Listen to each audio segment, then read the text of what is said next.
नमस्कार मित्रांनो, मी राम चव्हाण, मी रिवाल्टो कंपनीचा सेल्स ऑफिसर. आज मी बेलगाव या गावात आलो आहो.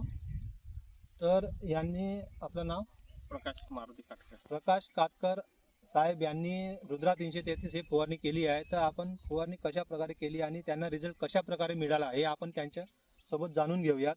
तर साहेब, आपलं नाव वगैरे सांगा, पूर्ण नाव. माझं नाव प्रकाश मारुती काटकर आहे. आपला गाव कुठं आहे? सोनोर्ली.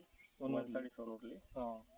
तर आपण रुद्रा 333 हे फवारणी केलो होतो. हो, तर आपल्याला रुद्रा 333 ची वाढ कशी झाली आहे? आता मी 4 दिवसाच्या पहिले फवारणी केली होती. हां. तर मावा तुडतुड भरपूर होते पराठीला. हां. तर मावा तुडतुड एक बी नाही राहिल्या. मावा तुडतुडा पुरा क्लिअर झाला आहे आणि पानं पुरी अशी होती आपली, पूर्ण वाकडे होते पानं. वाकडे पानं होते, तर पुरी पानं क्लिअर केली. आता चांगले शिजे आले आहे आणि वाढ बी चालू झाली आहे. हा, झाडाचा कलर वगैरे कसा आला? कलर चांगला आहे. कलर चांगला आहे आणि झाडाची वाढ वगैरे सुरू आहे. झाडाची वाढ सुरू आहे.